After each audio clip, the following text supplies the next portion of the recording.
"If you're such a slob, there's no way you're my kid. Get lost, you pig," yelled Bob, his voice echoing through the room. Bob and I stepped in to protect Luke. "If you won't acknowledge Luke as your own son, I'll take him in," I declared firmly. Days later, when the two found out that Luke had been on TV, they came to our house. "Luke, come home with us," they implored. But Luke retorted, "Who are you guys?" "I'm Katherine Johnson. Ever since I lost my husband a few years ago, I've been living alone in a big house. It was lonesome, having no particular hobbies. Every day was unbearably dull. However, there was one thing I looked forward to, seeing my grandson Luke. Seeing my adorable grandson was the only thing that brought me comfort. My son Bob and his wife Michelle ran a nightclub together. It seemed to be flourishing, and the couple always seemed busy. After several years of marriage, they had a baby. Apparently, they wanted a girl and to make her the star attraction of their club. Even before the baby's gender was known, they bought tons of baby girl products, holding high hopes. However, the baby turned out to be a boy. The disappointment of the two upon knowing that it was a boy was profound. Once the baby was born, you'd think they'd find him endearing. That's what I optimistically thought, but it didn't go that way. Bob and Michelle showed no interest in the baby they had brought into the world, nor did they seem to care much for him. Even his name wasn't given much thought by the two. Fed up, I presented a few options, and from those, the couple chose the name Luke. The couple continued to show little interest in Luke. The two were determined to have a girl next time, but they never had another child. Michelle gradually began to harbor resentment towards Luke. "All our plans got messed up because you're not a girl. It's all your fault," she would often say, displaying a misplaced hatred towards him.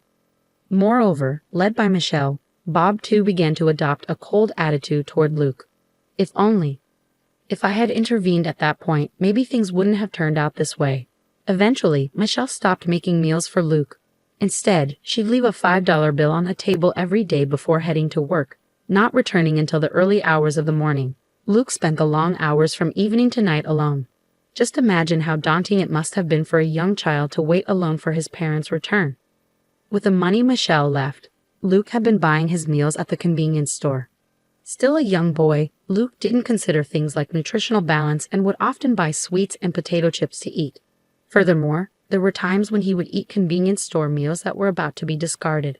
A child going to the convenience store alone daily is inevitably noticeable, and a sympathetic convenience store worker would secretly share some food with Luke. Thanks to this, even on days when Michelle didn't leave money, Luke was never without a meal. By the time Luke was in 3rd grade, his weight had exceeded 150 pounds.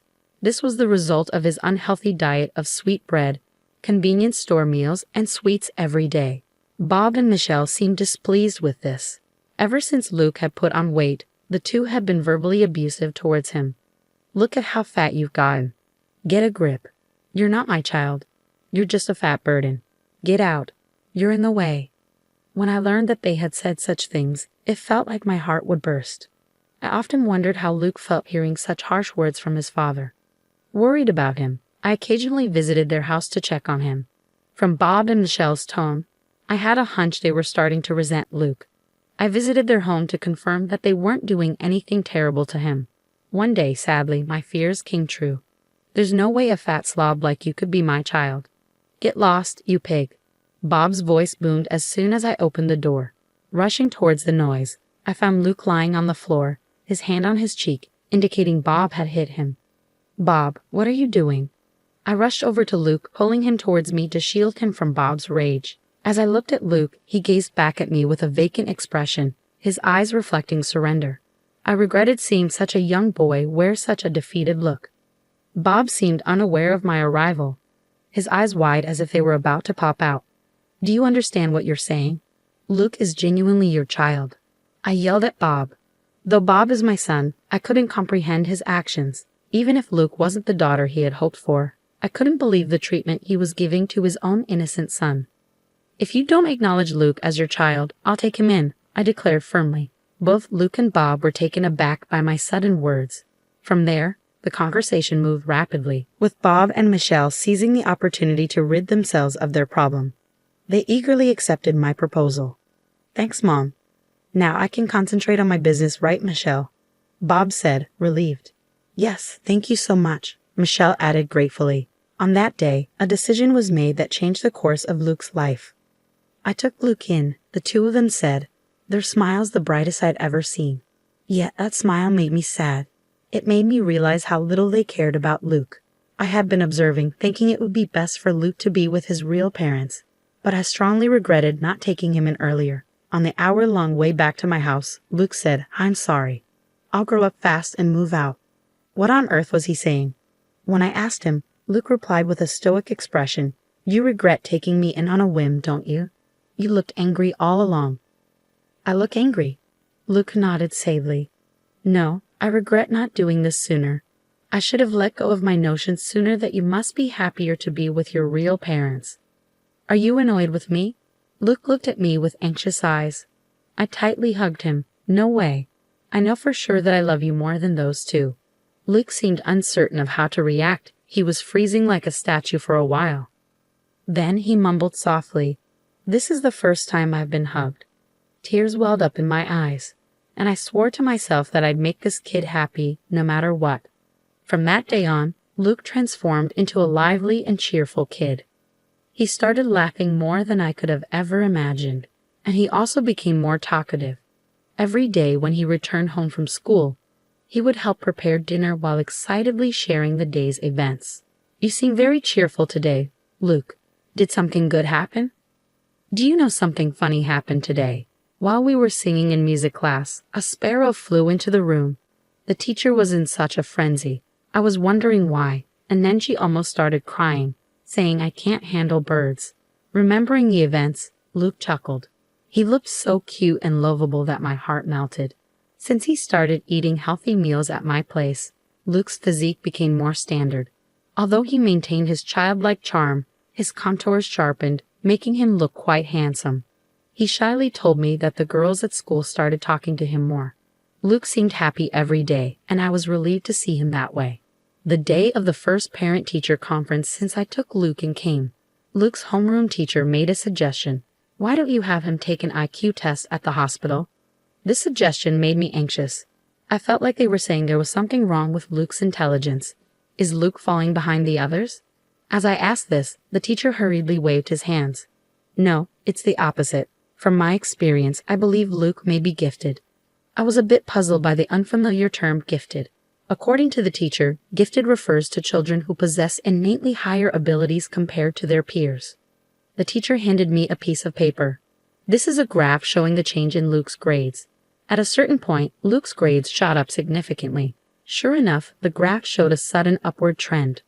Looking at the dates written on the x-axis, I realized that the change happened right after I took Luke in. I was surprised at how sudden it was, so I asked Luke, Have you started going to a cram school or something? This increase is unusual. But that wasn't it. Apparently, Luke had been adjusting his results to avoid doing too well. I didn't quite understand what the teacher meant, so I turned to look at Luke, who was sitting next to me. Noticing my gaze, Luke began to speak. At my old home, if they found out I was doing well in school, they didn't like it. They'd say I was being cheeky, and I'd get hit more than usual. Luke shrugged his shoulders. So during tests, I would intentionally leave answers blank or get them wrong. I actually knew all the answers, though. Luke smiled smugly. Now there's no need for that, so I just take the test normally. It's so easy it's boring. Even just reading the textbooks lets me understand everything in class, which isn't fun. I want to study something more challenging. I looked at Luke deeply, momentarily worried that the teacher might feel offended by his words. However, my worries were eased when I heard the teacher laughing loudly. What do you think? If Luke is gifted, we might be able to provide support that suits him. Why not get tested at the hospital? The teacher suggested. If it's for Luke's benefit, with that in mind, I decided to take Luke to the hospital over the weekend. From what I could tell, based on his behavior at school and home, as well as the results of his IQ tests, it seemed that Luke may be gifted. The doctor spoke clearly. Luke's IQ was significantly higher than average, which surprised me. I had no idea Luke was this smart. No wonder he finds school so easy. To fulfill Luke's desire for more challenging studies, I decided to hire a private tutor for him. The tutor was a veteran who graduated from a prestigious American university, and he understood Luke's characteristics. Luke was pleased, saying it was more fun than school. He passed both the English and Chinese proficiency tests with the highest grades at the tutor's suggestion. When the tutor posted about his proud student on social media, it spread rapidly. Luke became the talk of the town, and we started getting interviews from newspapers and television stations. One day, while spending the usual time with Luke, the doorbell rang. "Oh, are there reporters here already?" There was still about 30 minutes left until the interview time. I opened the door, expecting the reporters, and was surprised. "Long time no see, Mom. I've come to get Luke." There they were, Bob and Michelle. "What brings you here?" When I asked, Michelle flashed a bright smile and replied, "Dear mother-in-law, thank you for caring for Luke until now. From now on, he will live with us." I couldn't believe what I was hearing. What on earth is this woman talking about? You must be joking. "Luke has an interview soon. I'm very busy. Please leave." Upon hearing the word interview, Bob and Michelle's eyes lit up. So it really was Luke we saw on TV. Our son is truly remarkable. Their faces turned towards each other, excitement bubbling between them. And then they blurted out an outrageous idea. "If Luke comes back, our shop will be secure." Beside Bob, Michelle was nodding fervently. "If we get customers who come to see Luke, our sales will go up. In the long run, we could even leave the management to him. That would make life easier for us." I was astounded at the self-serving thoughts of the two. After claiming that Luke isn't their child, they show up to take him back when they realize how talented he is. A child is Luke, not a possession of his parents. Don't you understand? I had reached the limit of my patience. Just as I was gearing up to give them a piece of my mind, Luke appeared behind me. Seeing Luke, Bob and Michelle broke into smiles. Their smiles only stoked my irritation. However, their smiles were shattered by a single phrase from Luke. "Who are you guys?" Luke asked, staring at the two straight on. They looked bewildered. "Who are we?" "We're your dad and mom. You're a beloved child who I suffered to give birth to," Michelle said, her words making me feel sick. How dare she call him her beloved child? Just as I was about to retort, Luke smirked and said, "My only family here is my grandmother." "I don't know you people who abandoned me," he stated firmly. "Luke, that woman is your grandmother, not your mother. Come back home with us." Bob tried to persuade him gently, but Luke glared at him. "My home is here with my grandma. Unlike you, she's always showed me love. You abandoned me, and now you want to reclaim me because you think I'm useful. You're not my parents." It was the first time Luke had ever raised his voice like that. Bob and Michelle cringed at his outburst. Bob, visibly irritated, tried to grab Luke's arm. Just as I was about to intervene, a voice called out from behind Bob. "Is what he said true? Did you abandon him?" Journalists began to gather around, their faces solemn. They had come to interview Luke. It was already the time of our appointment with them. Reporters surrounded Bob and Michelle, circling them and firing off questions. Later, this interview was broadcast on television with a sensational title, "The Sad Past of a Genius Boy, Confronting the Parents Who Abandoned Him." The impact was immense. The couple was lambasted on social media, and their business received numerous angry calls.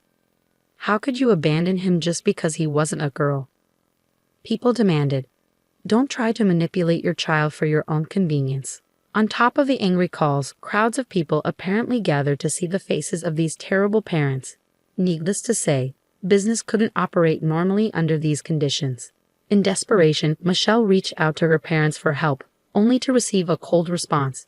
"You reap what you sow. Deal with it yourself. We have no intention of helping anyone who abandoned their child."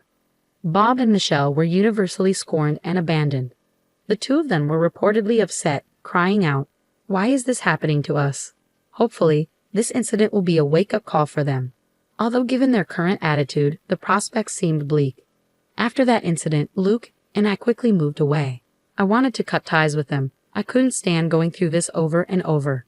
I respected his decision, and we moved far away to prevent the two of them from ever approaching Luke again. We would have sought legal measures if we could, but it seems it's hard to sever ties with biological parents, even if they are adoptive. In Luke's new school, he made a good friend who seemed to understand him well. Luke would bring him home, show him his homemade programming, and happily explain his points of interest.